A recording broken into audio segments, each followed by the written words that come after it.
Los saludamos, amigas y amigos, y aprovechamos para felicitar al nuevo rector de la universidad y a la nueva directora del Consejo Universitario, y a la teleaudiencia los premiamos con la visita de don José Luis Arce. Más o menos todos los años lo tenemos por lo menos una vez, y no lo tenemos más para no abusar, pero cuéntenos de cómo ve usted desde con sus nuevos lentes, creo, el año 2025. Muchas gracias, Juan Rafael, y de verdad es un placer conversar siempre contigo, aquí a la orden. Pues yo creo que va a ser un año paradójico, me da la sensación, en el siguiente sentido. Yo creo que Costa Rica en realidad está experimentando una cierta mejora en las condiciones macroeconómicas generales, especialmente si las comparamos con el año 2022, que fue el año en donde la economía se debilitó y donde vimos los efectos más marcados del shock de términos de intercambio o de aumento de precios de materias primas, que condujo a un aumento muy fuerte en la inflación, más de 10%, por ejemplo, a mediados del año 2022, y un estancamiento durante prácticamente 4 o 5 trimestres de la demanda interna y una desaceleración de la economía. Eso parece haber quedado atrás, básicamente porque ese shock negativo y ese ciclo económico quedó atrás, y estamos recuperando, yo diría, que las condiciones macroeconómicas habituales a las que podemos aspirar. En ese sentido, probablemente hay algunos indicadores que sin duda muestran mejora: reducción del ritmo inflacionario, hay un poco más de crecimiento económico, hay una recuperación modesta de la demanda, el empleo, por ejemplo, se ha recuperado, sobre todo cuando lo comparamos con la mitad del año 2023, que fue el periodo más complejo del shock negativo. Hay recuperación de los ingresos reales de los hogares, ¿no? Desde ese punto de vista uno podría decir estamos volviendo a cierta normalidad, que tampoco es una normalidad como para armar una fiesta, ¿verdad? No estamos hablando de... En primer lugar, no estamos hablando de ninguna política pública, más allá, digamos, diría yo, del manejo del Banco Central, del shock externo. No hay ninguna política pública que esté propiciando el más crecimiento, sino que simplemente recibimos un fuerte golpe del resto del mundo, la economía se ajustó y estamos volviendo, digamos, a esa situación relativamente mediocre que desgraciadamente traemos desde hace básicamente unos 10, 20 años. La parte paradójica de esa situación es que a mí me parece que al mismo tiempo estamos observando deterioros muy significativos en términos de la capacidad de los actores políticos, y no me refiero solo a los que están en el Ejecutivo o los partidos políticos, sino también los grupos de interés como sindicatos, empresarios, de alcanzar acuerdos. Y en ese sentido me parece que vamos a entrar en el 2025, va a ser un año complicado desde el punto de vista político, porque la campaña electoral que se avecina, creo yo, va a ser muy polarizante, muy virulenta, muy violenta desde el punto de vista de los mensajes, y eso tarde o temprano va minando, me parece a mí, la confianza de los agentes económicos, y sobre todo nos está poniendo en una situación muy particular, ¿no? Los grandes temas que tenemos que resolver, que van desde las aritméticas presupuestarias hacia los temas grandes, por ejemplo, de crecimiento económico, de equidad, siguen estando relegados, ¿no? Y este entorno polarizante, divisivo, que sin duda creo yo va a ser desgraciadamente la campaña electoral que estamos ya empezando, eso no va a contribuir a la solución de esos problemas. Entonces, por una parte, una cierta sensación de mejoría, pero por otra parte, la visión de largo plazo me parece a mí no debería provocarnos tranquilidad, ¿verdad? Sino más bien cierto desasosiego, en el sentido de que seguimos dejando pasar el tiempo y le añadimos además una capa adicional de preocupación, que es que cada vez somos menos capaces de buscar acuerdos para poder resolver los problemas, porque el tipo de política que hemos estado haciendo desde inicios de este siglo, pero que se ha exacerbado desgraciadamente en los últimos años, definitivamente no contribuye a que se puedan alcanzar los acuerdos necesarios para avanzar en esos temas que son cruciales. Entonces, respiro en el corto plazo, diría yo, y mucho desasosiego en la mirada un poco más de mediano plazo, sin duda. Y en esa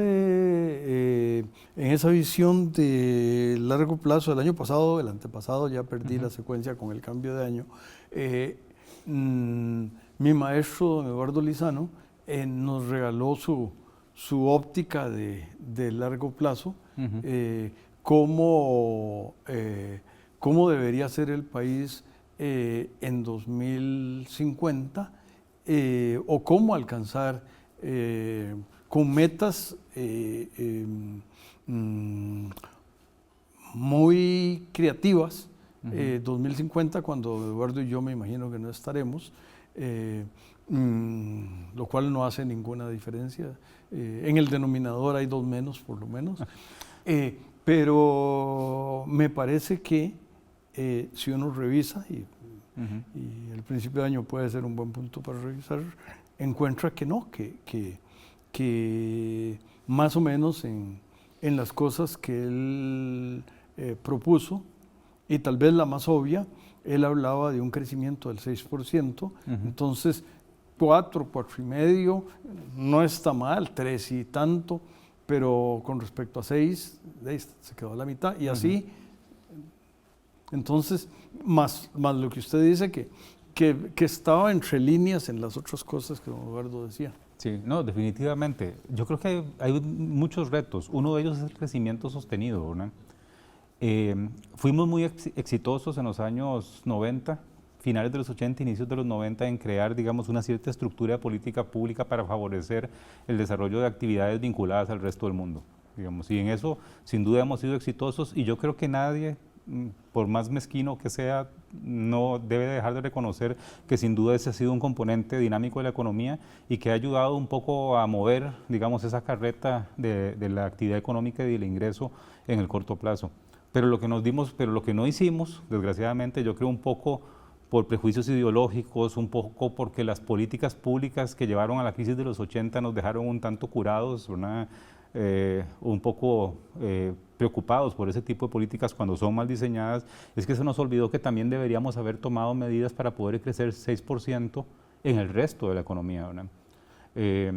Un sector, por más moderno que sea, no puede echarse al hombro toda la economía, ¿verdad?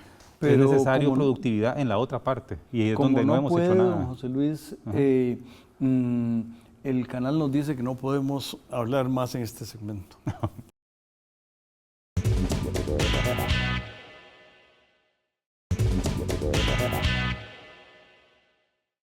Decía usted, don José Luis, y don José Luis Arce es un viejo conocido de la casa, como decimos.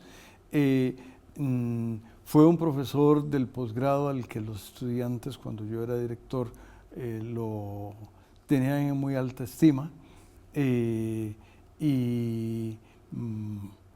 hemos sido colaboradores en distintas cosas, y él continúa haciendo docencia universitaria en varios ámbitos, dejémoslo de ese tamaño.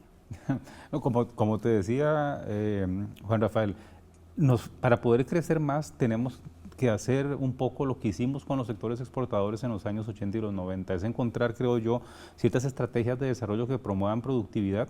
No son las mismas políticas, definitivamente, y no deben ser, digamos, las políticas que nos llevaron a la crisis de los 80, o uno de los factores que nos llevaron a la crisis de los 80, pero tampoco podemos pretender, por ejemplo, que no tengamos por lo menos algún tipo de política pública orientada a mejorar las condiciones de productividad de las actividades que miran hacia el mercado doméstico, que no están en zonas francas. Como te decía, es muy difícil pretender, digamos, que las actividades modernas vinculadas con el sector externo se echen al hombro toda la economía. Es un absurdo y una utopía, yo diría libertaria, como algunos pensar que se puede convertir todo el país en una zona franca. Lo que hay que hacer básicamente, me parece a mí, es encontrar políticas que traten de quitar los cuellos de botella que reducen el crecimiento en el resto de la economía. Pero eso es solo una parte. Sobre esa observación, yo estuve solo 31 horas bajo la atención del entonces primer embajador de Costa Rica en Singapur, que fue tan amable como para irme a recibir al aeropuerto. Era un viejo conocido y herediano además. Pero Singapur era más pobre que Costa Rica cuando yo nací, no más pobre, era mucho más pobre, más ni siquiera era parte o del Reino Unido colonia o era de Malasia. Y ahora posiblemente Luxemburgo y Mónaco y no sé cuánto, por ahí 3 o 4 países tienen un producto por habitante más alto que Singapur, con la característica además de que Singapur, y eso me lo explicó muy bien, tiene a los hindúes que siguen hablando hindú o yo sé que sánscrito es escrito, no es. Luego el grupo chino, que es el más importante, y el grupo bengalí. Entonces, ojo, poner a bailar esos 3 grupos con armonía, parece muy complicado, pero que se puede porque ellos lo pudieron. La pregunta es si hay elementos aquí para dar contorno a esas políticas que estás planteando. Porque, por ejemplo, nuestros amigos del Estado de la Nación tienen 30 años de decirlo, pero además de hacer análisis muy profundos, no se ve muy claro que, es decir, ponen el dedo en muchas llagas, pero me parece que tal vez los objetivos, don Eduardo, tal vez son más concretos de qué hacer, aunque él tampoco es decir, no dice hay que aprobar la ley tal, no. Sí, ese es un buen punto, porque de hecho, paradójicamente, si uno ve la discusión pública de las últimas décadas, de la última década y media, siempre el gran reclamo de los sectores empresariales es el tema del crecimiento económico. Pero lo ven, me parece a mí, con una visión muy reduccionista. En primer lugar, digamos, muy entintada con las gafas, digamos, de la versión de estados mínimos, y quizás no sea un estado mínimo lo que se requiere, por ejemplo, para poder favorecer, para lo que se requiere para poder crecer más, porque muchas veces va a implicar regulación, por ejemplo, mercados que no sean competitivos, o la creación de otros mercados, ¿verdad? O incluso apostarle a ciertos sectores con transparencia, eso sí, y con instrumentos lo menos distorsionantes posibles, pero apostarle a ciertos sectores con ciertos tipos de incentivos, de nuevo insisto, transparentes y bien diseñados para poder crecer más. Con reducir trámites, con el mantra vacío, por ejemplo, de recortar instituciones sin preocuparse por lo que realmente hace el sector público, no se pueden hacer las reformas que se requieren para crecer más. Entonces creo que parte del problema es que a veces la visión muy reduccionista ideológica de ciertos sectores, porque también por otra parte hay otros intereses en contraposición a los empresariales, hacen que las discusiones realmente importantes no se den. A mí me parece que los temas están principalmente en el desarrollo de mercados más competitivos, en tenemos que hacer algo con los costos de financiación de la seguridad social, que ojo, muchas veces la discusión de la seguridad social es, algunos sectores piensan que es que vamos a quitar la financiación sobre las planillas de la seguridad social. Sí, bueno, puede ser un mecanismo importante para crecer más, pero eso no significa que no haya que financiarla. Eso lo que significa es que vamos a tener que cobrar impuestos en otros sitios, ¿verdad? Probablemente para poder hacer la modificación de la financiación de la seguridad social. Y todos esos temas al final no se discuten y nos quedamos en esos mantras vacíos de crecer, pero simplemente con desregulación o con cosas pequeñas, eso no me parece que lo vayamos a lograr, ¿verdad? Y ese es solo el primer reto. Hay otros retos mucho más grandes. Si uno quiere crecer en el largo plazo con cohesión social, que es el otro gran tema, tenemos también que replantearnos la política social, ¿verdad? Y la política social no la de los mínimos, por ejemplo, la de la focalización en las personas más pobres, que lo que buscamos es aliviarles simplemente sus situaciones de corto plazo, sino que tenemos que también pensar en las políticas sociales que promueven equidad e igualdad de oportunidades, que esas se han venido debilitando. Y ahí también no hay acuerdos. En primer lugar, porque nos consume un fiscalismo extremo, ¿verdad? Ojo, y me conoces, digamos, los balances presupuestarios son muy importantes porque yo no puedo prometer lo que no puedo sostener en el tiempo financieramente. Pero también el otro extremo es peligroso porque se deterioran los espacios de crecimiento económico y de cohesión social. Y nuestro problema actualmente no es, creo yo, nuestro problema principal es más es más político-social que económico quizás, ¿verdad? En estos momentos. Es que no somos capaces de conversar para ponernos de acuerdo porque básicamente las partes que se enfrentan se consideran enemigos a muerte y básicamente lo que buscan es literalmente garrotearse cada vez que tienen la oportunidad de hacerlo en el estrado en que coincidan. Y eso no contribuye al crecimiento económico. Sin confianza y sin cohesión social no puede haber desarrollo económico. Y eso es una cosa que la experiencia lo ha demostrado una y otra vez, ¿no? En el siguiente segmento, José Luis, lo voy a invitar a que nos plantee un poco ese problema en el entorno externo de Costa Rica 2025. Regresamos.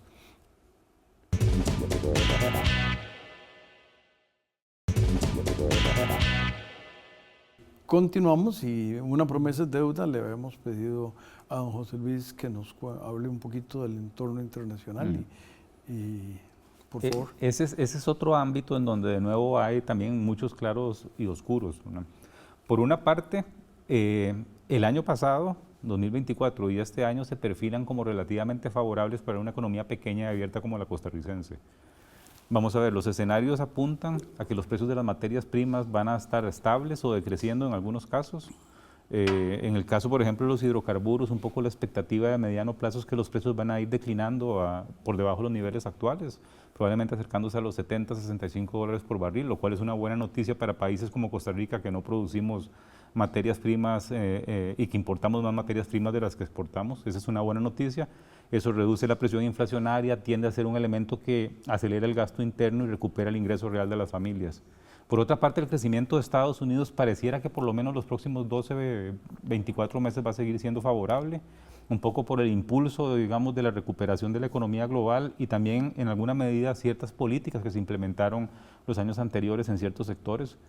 El conflicto, que es un riesgo, digamos, yo diría que uno de los principales riesgos de la economía global es el conflicto chino-estadounidense. Estamos hablando de una situación que va a fluctuar desde un conflicto comercial, aranceles imponiéndose unos a otros, hasta la posibilidad de un conflicto armado en el mar de China que involucre a Taiwán, por ejemplo, ¿no? Ese conflicto a nosotros nos está beneficiando, ¿no? Indirectamente. A la economía global no, nos beneficia un poco por el proceso de traslado de las actividades de manufacturas y de servicios de China en el sudeste asiático a otros países en el sudeste asiático y especialmente de la cuenca del Caribe, en donde México y Costa Rica son dos de los países que más se benefician de ese proceso y eso yo creo que va a continuar, ¿no? Hay un tema, escuché a un analista mexicano haciendo el comentario que a mí no se me había ocurrido de que la aspiración de anexarse Groenlandia le puede sugerir a algún país que tiene una isla enfrente, que además dicen que es parte del país, de anexársela, ¿verdad? No, definitivamente. Entonces, pero al mismo tiempo, el comentario vino alrededor del hecho de que el vicepresidente de China estuvo presente en la toma de posesión de Trump.